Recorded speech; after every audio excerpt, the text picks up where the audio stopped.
Hello everyone, नमस्ते सभी को। तो आज हम इस लेक्चर में 19 सितंबर शिफ्ट 2 की मैथ्स की प्रॉब्लम करेंगे। तो चलो स्टार्ट करते हैं। तो ये हमारी पहली प्रॉब्लम रहेगी एंड इसके अंदर हमें गिवन क्या है, if root a plus root b equals to 5 and root a minus root b equals to 1। तो हमें ए एंड बी की यहाँ पर वैल्यू फाइंड आउट करनी है। ठीक है, तो यहाँ पर देखो हम दो तरीके से जा सकते हैं। ऑप्शन में देखेंगे तो ए एंड बी की वैल्यू यहाँ पर गिवन है हमें, तो मैं क्या करूँगा, वन बाय वन ऑप्शन को उठा के इनके अंदर वैल्यू पुट करूँगा एंड जो ऑप्शन मेरा सेटिस्फाई करेगा ना वो मेरा आंसर होगा। या फिर मैं दूसरा मेथड क्या अप्लाई करूँ कि यहाँ पर देखो दो इक्वेशन है एंड दो वेरिएबल है मेरे पास, तो मैं आराम से ए एंड बी की वैल्यू यहाँ पर फाइंड आउट कर सकता हूँ। तो हम क्या करेंगे, मेथड 2 से जाएंगे। तो root a plus root B की वैल्यू कितनी है मेरे पास, 5, एंड यहाँ पर root a minus root B इसकी वैल्यू कितनी है, 1। तो यहाँ से मैं दोनों को ऐड कर देता हूँ, तो ये वैल्यू आएगी 2 रूट ए इक्वल्स टू 6। तो रूट ए की वैल्यू कितनी आई, 3, एंड ए की वैल्यू कितनी आएगी यहाँ से, 9। रूट ए की वैल्यू मैं क्या करूँगा, इस इक्वेशन नंबर 1 के अंदर पुट कर देता हूँ। तो ये वैल्यू होगी 3 प्लस का रूट बी इक्वल्स टू 5। तो रूट बी की वैल्यू कितनी आई, 2। तो बी की वैल्यू कितनी आएगी यहाँ से, 4। तो 9 एंड 4 मेरा क्या होगा, ए एंड बी की वैल्यू होगी यहाँ पर। तो ऑप्शन बी यहाँ पर राइट आंसर होगा, option b. Which of the following is the least 6 digit number which is a perfect square. तो यहाँ पर देखो मेरे पास 4 ऑप्शन है एंड 4 ऑप्शन के अंदर 6 डिजिट का नंबर है और हमें फाइंड आउट क्या करना है कि कौन सा मेरा स्मॉलेस्ट परफेक्ट स्क्वायर होगा। ठीक है, तो काफ़ी अच्छी प्रॉब्लम है वैसे तो अगर हम देखो वन बाय वन करके चलेंगे ना, वन बाय वन करके सबका इस perfect square root find out करेंगे तो हमारा टाइम काफ़ी चला जाएगा। तो इसके लिए मेरे पास एक ट्रिक है, काफ़ी अच्छी ट्रिक है। हमें पता है कि परफेक्ट स्क्वायर नंबर के लिए जो लास्ट डिजिट होती है ना उसको याद रखो आप। तो वो लास्ट डिजिट क्या क्या हो सकती है, तो वो हो सकती है हमारे पास 0, 1, 4, 5, 6 और 9। इसको 3-4 बार याद करोगे ना तो याद हो जाएगा ही। तो 0, 1, 4, 5, 6, 9, 0, 1, 4, 5, 6, 9, 0, 1, 4, 5, 6, 9। तो बस हमें ये याद रखना है कि कोई भी मेरा परफेक्ट नंबर होगा ना, परफेक्ट स्क्वायर नंबर होगा, उसके लास्ट में ये मेरे पास इनमें से कोई एक डिजिट होनी चाहिए। ठीक है, तो ये चेक करते हैं ऑप्शन के अंदर। तो देखो 9 यहाँ पर आ रहा है तो ये मेरा हो सकता है। यहाँ 8 आ रहा है तो यहाँ 8 नहीं हो सकता क्योंकि ये इन नंबर के बीच में नहीं है। यूनिट डिजिट मेरी क्या होनी चाहिए, इन नंबर्स के बीच में होनी चाहिए। ये भी नहीं है, ये भी नहीं है। तो देखो ये ट्रिक इतनी काम आ गई कि हमारे पास एक ही ऐसा नंबर है जिसकी यूनिट डिजिट मेरी इन नंबर्स के अंदर मैच कर रही है। तो यही मेरा आंसर होगा। तो ऑप्शन ए यहाँ पर करेक्ट आंसर होगा। If 12.5% of P is equal to 50% of Q। तो हमें P एंड Q का रेशियो यहाँ पर फाइंड आउट करना है, तो करते हैं। तो देखो 12.5% गिवन है यहाँ पर किसका, P का, और वो किसके इक्वल है, 50% ऑफ Q के इक्वल है। तो ये जो 12.5% है इसको मैं क्या लिख सकता हूँ, तो इसकी वैल्यू होती है 1/8। तो 1/8 इंटू पी इक्वल टू 50% की वैल्यू कितनी होती है, 1/2 इंटू में Q। तो ये हुआ 2 चौक 8। तो P अपॉन Q का रेशियो कितना हुआ, तो ये हुआ 4/1। तो 4/1 मतलब ऑप्शन बी यहाँ पर राइट आंसर होगा, 4:1। एक grocer mixes 2 varieties of rice, one costing ₹40 पर kg and other costing ₹60 per kg in the ratio 2:3 if he sells the mixed variety at ₹57.20 per kg, find his gain or loss percent। तो हिंदी में देख सकते हो आप। तो यहाँ पर देखो प्रॉब्लम बोल क्या रही है, एक ग्रोसर है ना वो दो टाइप के राइस को मिक्स करता है। पहला क्या है मेरा ₹40 पर kg एंड सेकंड क्या है मेरा ₹60 पर kg। एंड इनकी क्वांटिटी क्या क्या गिवन है, तो क्वांटिटी देखो किस रेशियो में हम मिक्स कर रहे हैं, तो 2:3 के रेशियो में हम मिक्स कर रहे हैं यहाँ पर। तो इनका मिक्स्ड प्राइस निकालते हैं। तो मिक्स्ड प्राइस क्या होगा, तो वो होता है मेरा N1P1 प्लस में N2P2 अपॉन में N1 प्लस N2। तो वैल्यू रखते हैं इसके अंदर। तो 2 इंटू में 40 प्लस में 3 इंटू 60 एंड नीचे क्या आएगा मेरा 2 प्लस में 3। तो यहाँ से देखो ये आया मेरा 80 एंड यहाँ पे मेरा कितना है 180 एंड नीचे कितना है मेरा 5। तो ये वैल्यू होगी मेरी 18 और 8 कितना हुआ मेरा 26। तो 260/5। तो 5 दूनी 10, 26 दूनी 52। इसका मतलब जो मेरा कॉस्ट प्राइस होगा ना वो कितना होगा 52 इस मिक्सचर का। अब यहाँ पर देखो सेलिंग प्राइस क्या रखा है उसने 57.20 57.20। तो यहाँ से प्रॉफिट कितना है उसका, तो निकालना क्या है हमें, प्रॉफिट परसेंटेज निकालना है। तो इसका मतलब ये मेरा होगा 57.20 में से 52 गया, बचा कितना, तो ये बचा 5.20 एंड नीचे क्या आएगा मेरा सीपी मतलब 52 इंटू में 100। तो यहाँ से देखो ये डेसिमल के बाद में 2 डिजिट है तो इसका मतलब नीचे मेरी कितनी डिजिट आएंगी 2, तो 2 जीरो आ गई। तो 2 जीरो से 2 जीरो गया एंड ये 52 से 52 गया, बचा कितना 10। तो 10% उसको प्रॉफिट होगा, मतलब ऑप्शन बी इस केस में मेरा राइट आंसर होगा, option B.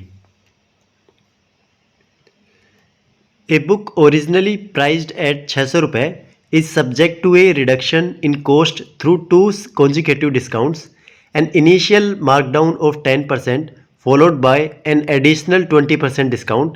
The question then is to determine the conclusive selling price of the book once both these successive prices adjustment have been applied. तो हिंदी में देख सकते हो आप। तो यहाँ पर देखो प्रॉब्लम बोल क्या रही है, मेरे पास एक मार्क प्राइस है एक बुक का 600 रुपये, उस पर मुझे 2 सक्सेसिव डिस्काउंट लगाने। पहला कितना है मेरा 10% का एंड सेकंड क्या है मेरा 20% का। तो उसके बाद में जो सेलिंग प्राइस आएगा ना उसकी वैल्यू मेरे को यहाँ पर फाइंड आउट करनी है। तो सिंपल सी प्रॉब्लम है मेरी। तो यहाँ से देखो पहला मैं डिस्काउंट लगाता हूँ, तो 600 का 10% कितना होगा, तो ये वैल्यू होगी मेरी 60 रुपये। तो मतलब इसमें 60 जाएगा तो इधर कितना बचेगा 540। अब देखो 540 पे 20% का डिस्काउंट लगाऊंगा, मतलब इसकी वैल्यू कितनी होगी 80%। तो 80% डायरेक्ट वैल्यू फाइंड आउट कर लेते हैं जिससे हमारा एसपी आ जाएगा। तो ये वैल्यू होगी देखो 2 जीरो से 2 जीरो, 8 चौक 32, बचा मेरा 3, 8 पौन 40 और 3 43, मतलब 432। तो 432 रुपये इसका सेलिंग प्राइस रहेगा, मतलब ऑप्शन ए मेरा यहाँ पर राइट आंसर होगा। Having initially established the mark price of a particular commodity at a 20% premium over its cost price, a retailer vendor subsequently extended an unspecified discount. If following this concession, the transaction ultimately yielded a profit of 8% on the cost price. What was the exact percentage of the discount given? तो हिंदी में देख सकते हो आप। तो यहाँ पर देखो प्रॉब्लम बोल क्या रही है हमारी, एक मेरे पास सीपी है किसी कॉमोडिटी का, तो लेट से मैं उसको 100 मान लेता हूँ। उसको मैं क्या करता हूँ 20% से इंक्रीमेंट कर देता हूँ, उसका मार्क प्राइस कर देता हूँ 20% से अप। तो मतलब 100 का मेरे पास 20% कितना होगा 20 यूनिट, तो ये होगा मार्क प्राइस मेरा 120। अब इसके बाद में क्या होता है कि एक डिस्काउंट देता है वो D% का डिस्काउंट देता है एंड उस पर क्या होता है जो सेलिंग प्राइस आएगा ना, जो सेलिंग प्राइस आएगा उस पर ये 8% का प्रॉफिट कमा लेगा, 8% का प्रॉफिट कमा लेगा। इसका मतलब अगर मेरा सीपी 100 है तो उस केस में जो एसपी की वैल्यू होगी ना वो कितनी होगी 8% से बढ़ा के 108। क्यों, क्योंकि आप यहाँ पर देख सकते हो कि कोई चीज़ मेरी 100 रुपये की 108 में जाएगी तभी तो 8% का मेरे को प्रॉफिट होगा ना यहाँ पर। तो इस प्रॉफिट को मैं सीपी पे लाने के लिए 8 यूनिट बढ़ाना पड़ेगा इसको, ठीक है। तो ये मेरा क्या है सेलिंग प्राइस। तो अब देखो 120 की चीज़ को मैं किस में बेच रहा हूँ 108 में बेच रहा हूँ। तो यहाँ पर डिस्काउंट कितना मिला, तो 120 पर मैं डिस्काउंट लगाऊंगा D% का, तो कितनी वैल्यू कम होनी चाहिए मेरी, तो 120 में मैं 108 माइनस करूंगा तो ये वैल्यू होनी चाहिए 12। तो 12 यूनिट का मेरे को डिस्काउंट मिलना चाहिए यहाँ पर। तो देखो 1 जीरो से 1 जीरो गई, 12 से 12 गया, इसका मतलब डी की वैल्यू कितनी आई 10%। तो ऑप्शन डी इस केस में मेरा राइट आंसर होगा, 10% इसको यहाँ पर डिस्काउंट देना पड़ेगा, ठीक है। If a cube plus B cube equals to 35 and A into b equals to 6, find the value of a plus b, ठीक है। तो चलो इसको सोल्व करते हैं। तो देखो A cube plus B cube equals to 35 given है एंड ए इंटू बी मेरे पास 6 गिवन है, तो हमें ए प्लस बी की वैल्यू यहाँ पर फाइंड आउट करनी है। तो यहाँ पर देखो कई लोग बोलेंगे कि ए क्यूब प्लस बी क्यूब का फॉर्मूला मैं अप्लाई कर लेता हूँ यहाँ पर, ठीक है, वो आप कर सकते हो। लेकिन जब ऐसी प्रॉब्लम आती है ना तो उस पर थोड़ा सा सोचने का ट्राई किया करो कि मैं कौन सी वैल्यू यहाँ पर पुट कर सकता हूँ। ठीक है। तो जनरली क्या होता है, ये जो a इंटू बी है ना, इसको हम ब्रेक करते हैं। तो इसको मैं किस में ब्रेक कर सकता हूँ, तो 1 6 का पेयर बन सकता है, एंड दूसरा किसका पेयर बन सकता है, 2, 3 का। ठीक है। तो 1 6 के पेयर को मैं यूज़ करूँगा, तो इसके अंदर पुट करूँगा, तो ये वैल्यू देखो 1 का क्यूब कितना हो 1, एंड 6 का क्यूब तो मेरा बहुत ज़्यादा चला जाएगा, तो इनका एडिशन कभी भी 35 के इक्वल नहीं आ सकता। तो ये वैल्यू एजम्पशन हमारा गलत है। ठीक है। सेकंड वाला ट्राई करते हैं। तो 2 का क्यूब करूँगा, तो 2 का क्यूब कितना है 8, एंड 3 का क्यूब कितना है 27। तो ये वैल्यू कितनी, तो ये वैल्यू 35 के इक्वल हो रही है। मतलब ये जो हमने सोची थी ना वैल्यू, ये हमारी ट्रू है। तो ए की वैल्यू कितनी है 2, बी की वैल्यू कितनी है 3, तो दोनों का सम कितना है 5। तो यही तो हमें बताना था। तो ऑप्शन ए इस केस में मेरा राइट आंसर होगा, option a. At what rate of simple interest will 2000 becomes 2520 in 4 years. तो यहाँ पर देखो एक प्रिंसिपल अमाउंट है मेरा 2000 रुपये का, एंड वो एक अमाउंट बन जाता है 2520 का कितने ईयर में, 4 साल के अंदर, 4 ईयर के अंदर। रेट हमें पता नहीं है, तो ये ही हमें फाइंड आउट करना है। तो यहाँ पर देखो ऐसा ही जो है मेरा वो कितना है, तो 2520 में से मैं 2000 सब्ट्रैक्ट करूँगा तो 520 बचा। ठीक है। तो बस ऐसा ही का फॉर्मूला लगाते हैं यहाँ से। तो इसका फॉर्मूला क्या होता है, PRT/100।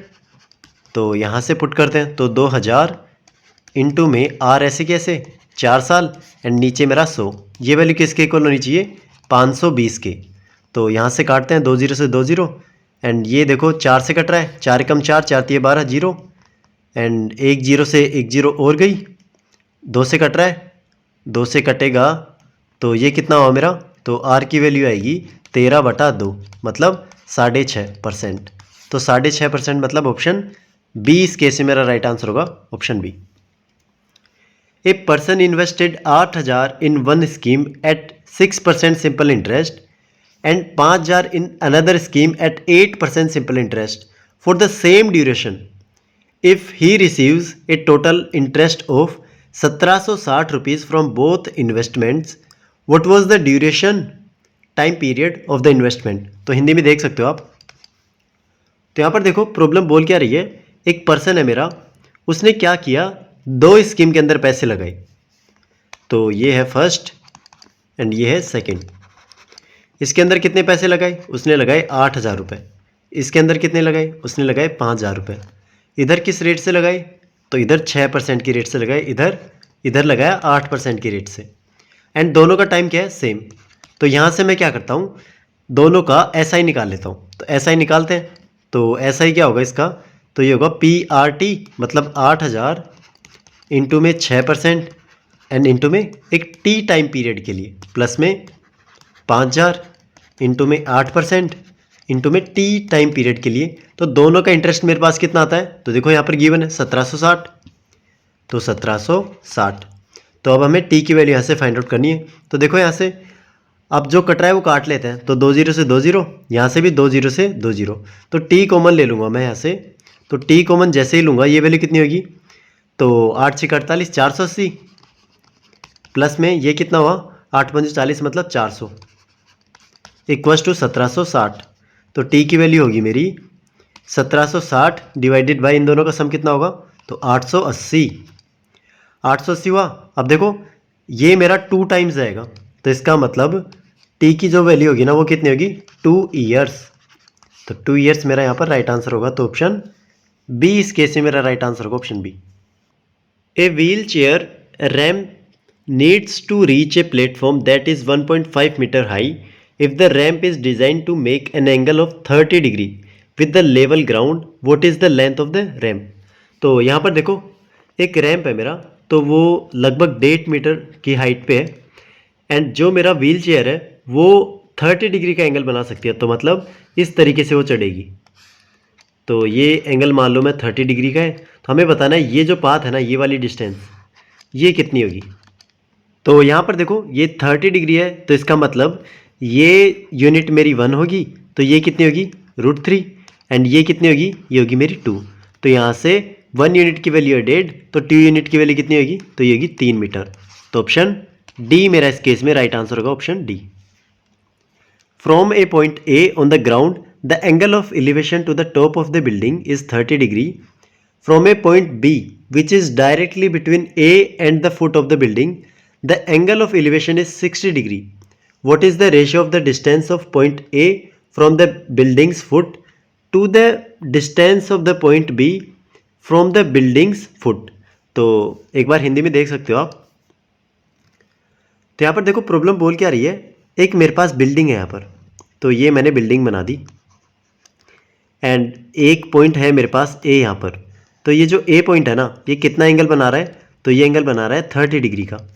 उसके बाद में देखो इसने क्या बोला, एक पॉइंट और है मेरे पास पॉइंट बी. ये कहाँ पर है? Which is directly between a and the foot of the building. तो मतलब ए एंड ये जो फुट है ना बिल्डिंग का, इसके बीच में है कुछ. तो यहाँ पर मैं पॉइंट ले लेता हूँ बी एंड इसका मैं टॉप पर जो एंगल ऑफ एलिवेशन डालूंगा तो ये कितना गिवन है? ये है 60 डिग्री. तो अब हमें बताना है कि ये डिस्टेंस ए से लेके यहाँ तक, लेट से मैं इसको नाम दे देता हूँ ओ. तो ये होगा ए ओ अपॉन में बी ओ. तो इसका रेशियो मुझे यहाँ पर फाइंड आउट करना है बस. तो करते हैं इसे. तो देखो लेट से मैं पहले क्या मानता हूँ कि ये 30 डिग्री का एंगल है मेरे पास. तो ये मेरा एक यूनिट होगा एंड ये टोटल मेरा कितना होगा? तो ये होगा मेरा √3 का यूनिट होगा. ठीक है. अब मान लो मैं ये वाला 60 डिग्री मानता हूँ, तो ये वाला 60 डिग्री मानूंगा. तो उस केस में ये जो मेरा होगा ना, ये बिल्डिंग की हाइट ये कितनी होगी? √3 एंड ये कितना होगा मेरा? 1. बट यहाँ पर देखो जो बिल्डिंग की हाइट है ना मेरी, वो तो सेम ही होगी दोनों के लिए. तो मैं इन दोनों को इक्वलाइज कर लेता हूँ. तो मैं क्या करूँगा, इस 1 को √3 से मल्टीप्लाई कर दूंगा तो √3 इस बिल्डिंग की हाइट हो जाएगी. तो इसको √3 से मल्टीप्लाई करना पड़ेगा, तो इसे भी √3 से मल्टीप्लाई करना पड़ेगा. तो ये कितना होगा? 3. तो यहाँ से यहाँ तक की हाइट कितनी है? ए ओ की हाइट कितनी है? तो ए ओ है मेरा 3 एंड जो मेरा बी ओ है वो कितना है? तो ये है मेरा 1 यूनिट. तो यहाँ से ए ओ अपॉन में बी ओ, इसका रेशियो आएगा 3:1. तो ऑप्शन डी इस केस में मेरा राइट आंसर होगा 3:1. If the curved surface area of A hemisphere is 154 centimetre square. तो हमें डायमीटर की यहाँ पर वैल्यू फाइंड आउट करनी है. तो हमें पता है सी एस ए कितना होता है? किसका? कर्व्ड सरफेस एरिया हेमिस्फीयर का. तो ये होता है हमारे पास, ये होगा 2πr² एंड इसकी वैल्यू कितनी गिवन है? 154. तो पाई की वैल्यू पुट करते हैं 22/7 एंड r² ऐसे कैसे? तो ये हुआ 154. तो देखते हैं किससे कट रहा है. तो ये 11 से काटते हैं. 11 कम 11, 11 चौक 44. तो बचा 2 से जा रहा है 7. तो यहाँ से r² की वैल्यू कितनी आएगी? तो ये 7 उधर जाएगा तो 7 × 7/2. तो यहाँ से देखो r जैसे ही मैं लिखूँगा तो ये जो मेरा 7 है ना, ये तो बाहर आ जाएगा एंड नीचे क्या बचेगा? √2. तो इसकी वैल्यू मुझे यहाँ पर फाइंड आउट करनी है.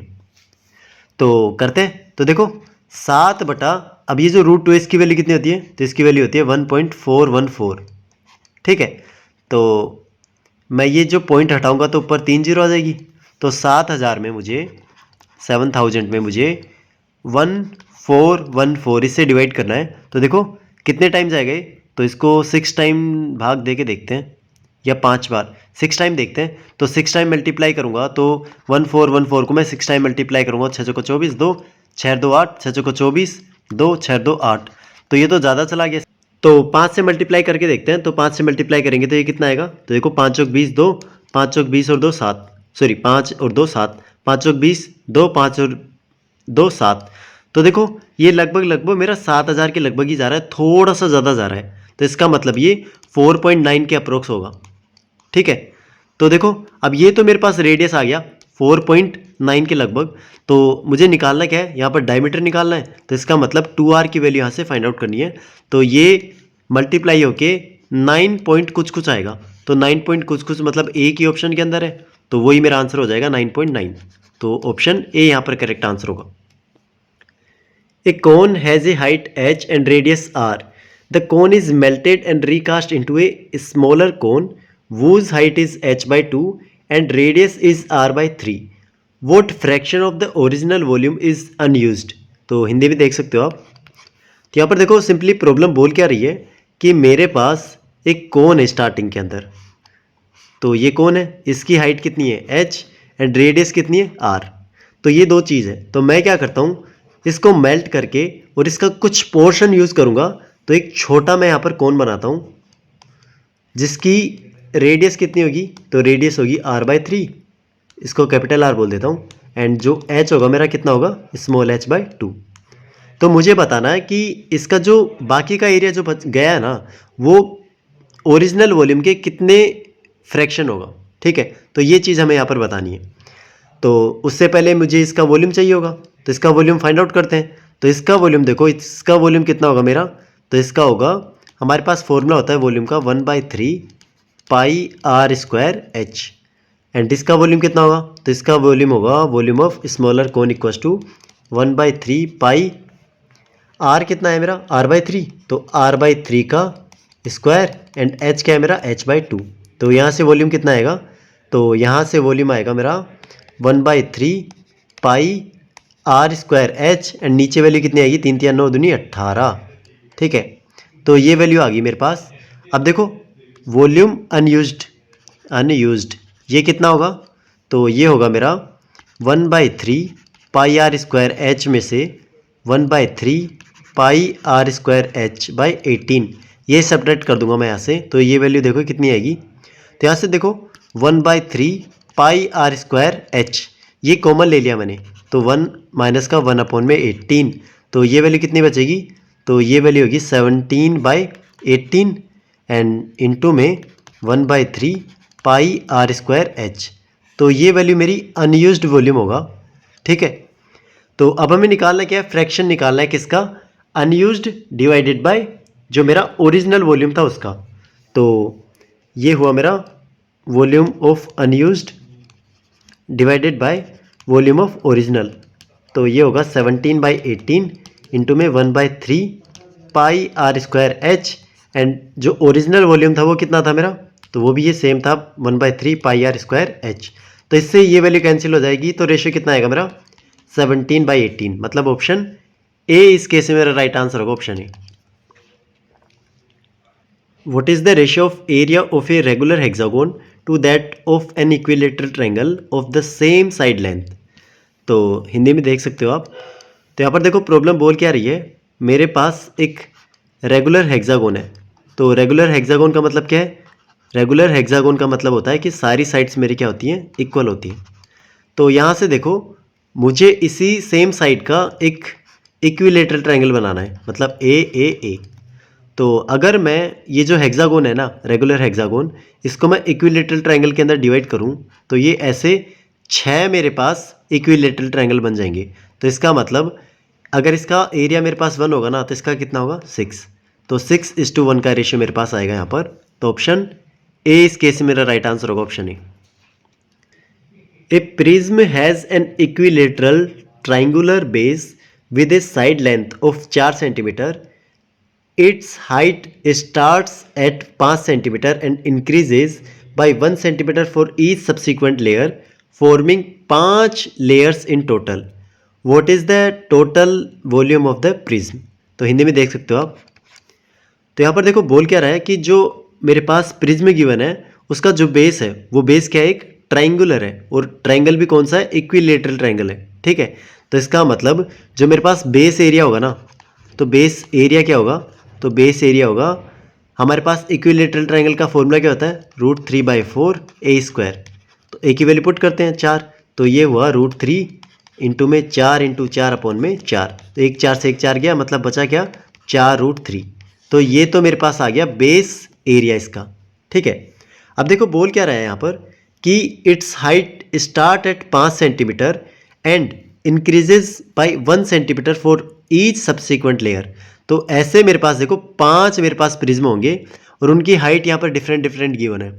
और वो क्या कैसे गिवन है कि पहले वाली की 5 है ना, तो नेक्स्ट वाली की एक इंक्रीज होती जाएगी, मतलब 5 है तो अगले वाले की 6 होगी, फिर 7 होगी, फिर 8 होगी, फिर 9 होगी, ऐसे कितनी होगी, तो ऐसी 5 लेयर है मेरे पास, तो 5 मैंने यहाँ पर बना दी। ठीक है, तो बस हमें बताना है कि इसका वॉल्यूम कितना होगा।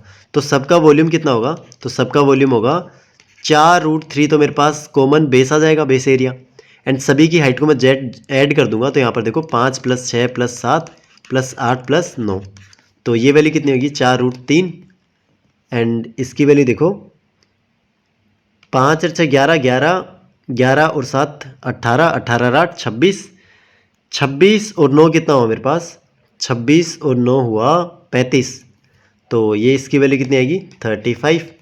तो √3 की वैल्यू पुट करते हैं, ऑप्शन के अंदर हमें गिवन है, तो ये है मेरे पास 1.732 एंड इसको मल्टीप्लाई करना है 35 को 4 से, तो ये हुआ 140। तो 1732 को 14 से मल्टीप्लाई करते हैं, तो ये आया 8 2 1 28 रे 29 2 4 2 6, यहाँ पर देखो 2 3 7 1, तो 8 4 2 4 2, तो ये वैल्यू आएगी 2 4 2 4 8। अब देखो डेसिमल के बाद में 3 डिजिट है मेरे पास, बट ये 0 गिवन है ना, तो ये एक डिजिट कम कर देगा, मतलब दो नंबर छोड़ के डेसिमल पॉइंट लगेगा, तो 242.48, तो ये मेरा आंसर आएगा 242.48। तो ऑप्शन बी इस केस में मेरा राइट आंसर आएगा, option b. What is the equation of the line minus का 1,2 से पास होने वाली है एंड उसका स्लोप कितना है -3। तो देखते हैं इस लाइन की इक्वेशन क्या होगी। तो हमें पता है कि हमारे जो स्टैंडर्ड इक्वेशन होती है ना लाइन की, वो क्या होती है, वो होती है y mx प्लस में c। यहाँ पर m क्या है मेरे पास स्लोप एंड c क्या है मेरे पास y इंटरसेप्ट। यहाँ से देखो ये जो लाइन है ना, ये -1 -2 इस पॉइंट से पास होने वाली है, ठीक है, एंड इसका स्लोप कितना है -3। तो मैं स्लोप पुट कर देता हूँ y -3x प्लस में c। अब ये जो पॉइंट है इसको सेटिस्फाई करना चाहिए, तो सेटिस्फाई करवाते हैं। तो -2 = -3 एंड x की वैल्यू कितनी है -1, तो -1 प्लस में c। तो यहाँ से c की वैल्यू निकालते हैं, तो c की वैल्यू कितनी आएगी, तो देखो ये प्लस का हो जाएगा, उधर जाएगा तो माइनस का हो जाएगा, मतलब -5। तो इक्वेशन क्या बनी मेरी, इसको पुट करते हैं, तो इक्वेशन होगी y -3x -5, तो ये वैल्यू होगी मेरी, तो -3x -5, तो ऑप्शन ए मेरा इस केस में राइट आंसर होगा, option a. If every exterior angle of an regular polygon is 60 degree, how many sides does the polygon have. तो हिंदी में देख सकते हो आप। तो यहाँ पर देखो हमारे पास एक स्टैंडर्ड फॉर्मूला होता है कि जो मेरे पास टोटल एक्सटीरियर एंगल होता है ना, एक्सटीरियर एंगल वो होता है मेरे पास 360 डिग्री। तो जो मेरा साइड्स होंगी ना, टोटल साइड्स वो हम ऐसे निकालते हैं 360 divided by each exterior angle, ठीक है। तो ये फॉर्मूला होता है मेरे पास। तो n की वैल्यू क्या आएगी यहाँ से 360 अपॉन में एक एक्सटीरियर एंगल की वैल्यू कितनी है 60 डिग्री, तो यहाँ से 60 से डिवाइड कर देंगे तो ये वैल्यू आएगी 6। तो ऑप्शन सी इस केस में मेरा राइट आंसर होगा 6। In a triangle PQR the centroid is at G1,2 if the vertices P and Q are at 3, -1 and -2, 4 respectively, what are the coordinates of vertex R. तो हिंदी में देख सकते हो आप। तो देखते हैं इसे सोल्व कैसे करेंगे।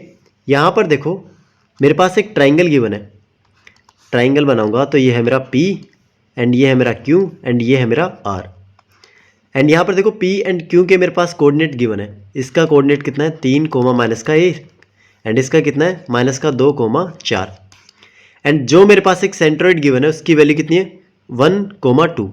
तो यहाँ से देखो मैं मीडियन ड्रॉ करूँगा। सेंट्रोइड होता क्या है बेसिकली, ये मीडियंस का मीटिंग पॉइंट होता है।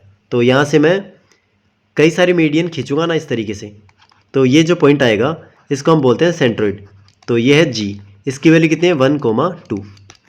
तो यहाँ से देखो ये दोनों को इक्वल पार्ट में डिवाइड करेगा। तो यहाँ से लेट्स से इस पॉइंट को मैं D मानता हूँ, तो मैं D के कोऑर्डिनेट्स निकाल सकता हूँ। कैसे, क्योंकि हमें पता है कि मीडियन का पॉइंट निकालते हैं ना, तो हम x1,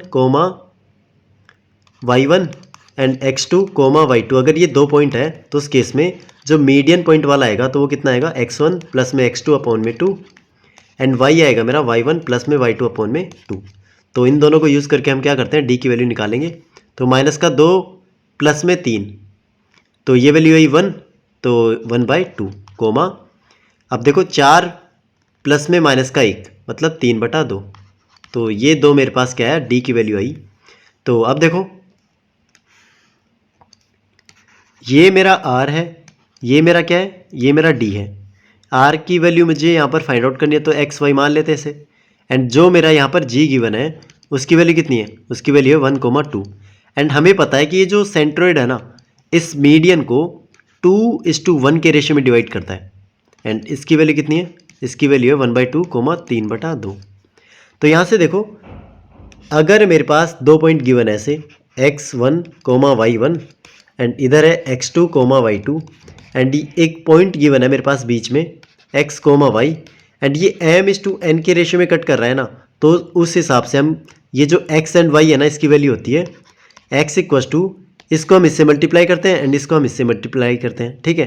तो n(x1) प्लस में m(x2) बाय n प्लस में m एंड ऐसे ही y की वैल्यू कितनी आएगी, n(y1) प्लस में m(y2) divided by n plus में m। तो इस तरीके से हम इसकी वैल्यू निकालते हैं। तो बस यहाँ पर देखो x की वैल्यू कितनी होगी, तो ये x की वैल्यू होगी, x की वैल्यू ये नहीं होगी, हम क्या करेंगे, बीच वाली वैल्यू निकालेंगे। तो ये जो x की वैल्यू होगी ना 1, ये किसके इक्वल होगी, तो इसको मैं इससे मल्टीप्लाई करूँगा एंड इसको मैं इससे, तो ये हुआ x एंड 1/2 किससे मल्टीप्लाई होगा, 2 से, तो मतलब 1 डिवाइडेड बाय ये कितना हुआ, 2 + 1 मतलब 3। तो यहाँ से देखो x की वैल्यू निकाल सकता हूँ, तो ये 3 उधर जाएगा, तो 3 में 1 गया मतलब 2। तो x की वैल्यू मेरे पास कितनी आ गई, 2। ऐसे ही y की वैल्यू निकालूंगा, तो y की वैल्यू इधर कितने हैं, 2 एंड इधर आया मेरे पास y × 1 मतलब y, फिर आया मेरा प्लस ये इधर देखो 3/2 × 2 मतलब 3 डिवाइडेड बाय 3। तो यहाँ से y की वैल्यू देखो कितनी आएगी, तो y की वैल्यू आएगी 3 उधर जाएगा, तो ये 6 आएगा, 6 में से 3 गया 3। तो ये जो पॉइंट होगा ना r मेरा, ये कितना होगा, तो ये r की वैल्यू होगी मेरी 2,3। तो 2,3 मतलब ऑप्शन डी यहाँ पर राइट आंसर होगा, 2,3। इवेलुएट √11 + √7 का होल स्क्वायर माइनस का √11 - √7 का होल स्क्वायर। तो इसकी वैल्यू मुझे यहाँ पर फाइंड आउट करनी है। तो देखो इसके लिए मेरे पास एक फॉर्मूला होता है, कभी भी मेरे पास a स्क्वायर नहीं, a + b का होल स्क्वायर, a + b का whole square minus a - b का होल स्क्वायर, अगर ये गिवन हो ना, तो इसकी डायरेक्ट वैल्यू होती है हमारे पास 4ab, ठीक है। इसको डायरेक्ट यहाँ पर ध्यान में रखना। तो यहाँ से देखो 4ab मैं लिखूँगा, तो इसकी वैल्यू कितनी आएगी, तो 4 × में a कितना है मेरा, ये √11 एंड b कितना है, √7, तो ये वैल्यू आएगी 4√77। तो ऑप्शन ए यहाँ पर राइट आंसर होगा, 4√77। 2 circles with radii of r1 and r2 respectively have their centers separated by a distance d if the length of a direct common tangent is equal to the distance between the centers, which of the following is true। तो हिंदी में देख सकते हो आप। तो यहाँ पर देखो प्रॉब्लम बोल क्या रही है, मेरे पास 2 रेडियस है यहाँ पर r1 एंड r2, मतलब 2 सर्कल हैं। तो उन दोनों के बीच में जो सेंटर्स की डिस्टेंस है ना, वो कितनी है, d। तो जो डायरेक्ट कॉमन टेंजेंट है ना मेरी, वो किसके इक्वल आ रही है, d से। तो यहाँ से मैं लिखूँगा डायरेक्ट कॉमन टेंजेंट जो आ रही है वो किसके इक्वल है, d। एंड ये d क्या है मेरे पास, दोनों सेंटर्स के बीच की डिस्टेंस है। तो यहाँ पर देखो डायरेक्ट कॉमन टेंजेंट का फॉर्मूला क्या होता है मेरे पास, वो होता है √ में d² माइनस का r1 माइनस का r2 का होल स्क्वायर, ठीक है।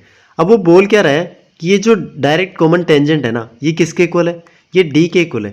तो ये d के इक्वल कब आएगा, जब इन दोनों की वैल्यू, मतलब ये जो मेरे पास एक्सप्रेशन है ना, इसकी वैल्यू 0 आएगी ना, तो उस केस में ये 0 हो जाएगा इधर वाला, एंड ये d² बाहर आके d हो जाएगा, ठीक है। तो इसका मतलब डायरेक्ट कॉमन टेंजेंट की वैल्यू अगर d होगी ना, तो उस केस में r1 = r2 होना चाहिए। तो ऑप्शन सी इस केस में मेरा राइट आंसर होगा, ऑप्शन सी। ए कोड of a circle has a length of 2√21 centimetre. The distance of the कोड from the centre is 5 centimetre. What is the radius of the circle. तो हिंदी में पढ़ सकते हो आप। यहाँ पर देखो बोल क्या रहा है, मेरे पास एक कोड गिवन है, तो सर्कल बनाते हैं। तो ये एक तरीके से कोड गिवन है, इसकी लेंथ कितनी है, तो इसकी लेंथ है 2√21 एंड मेरे पास यहाँ पर इससे सेंटर से इस कोड की डिस्टेंस गिवन है। तो जब भी मैं सेंटर से इस कोड के ऊपर लाइन खींचूंगा ना, तो ये परपेंडिकुलर होगी, इन दोनों को बाइसेक्ट करेगी। तो मतलब यहाँ से यहाँ तक की डिस्टेंस कितनी है, तो ये √21 एंड यहाँ पर जो मेरी सेंटर से इस कोड की डिस्टेंस है कितनी है 5 एंड ये है मेरा r। तो यहाँ पर देखो एक राइट एंगल ट्राइंगल बन गया मेरे पास, ये r है, ये √21 है एंड ये 5 है। तो यहाँ से देखो r की वैल्यू निकालूंगा तो ये वैल्यू कितनी होगी, तो ये होगी अंडर रूट में इसका स्क्वायर 25 और इसका स्क्वायर मतलब 21। तो r की वैल्यू कितनी हुई यहाँ से, तो ये होगी 46। तो 46 होगी मेरी अंडर रूट में 46 r की वैल्यू। तो अब हमें देखो ये निकालना किस में है, हमें इसकी एक्चुअल वैल्यू निकालनी है। तो देखते हैं कैसे निकालेंगे। तो देखो अगर मेरे पास यहाँ पर 36 होता ना तो उसका अंडर रूट करके 6 आ जाता, तो मतलब ये 6 तो होगा नहीं, उसके लिए 36 होना चाहिए था। अगर मैं 7 लेता, मतलब इसकी वैल्यू r की वैल्यू 7 होती है तो अंडर रूट में कितना था 49। तो 49 से ये कम है, मतलब 6 से ज़्यादा है एंड 7 से कम है, तो इनके बीच में वैल्यू आएगी। बट यहाँ पर देखो थर्ड ऑप्शन है मेरा 8 पॉइंट कुछ, तो 7 से ज़्यादा जाना नहीं है, ये 9 भी नहीं होगा। तो इस केस में एक ही ऑप्शन बचता है, वो आंसर होगा मेरा ऑप्शन बी। तो इस तरीके से भी हम ऑप्शन एलिमिनेट कर सकते हैं।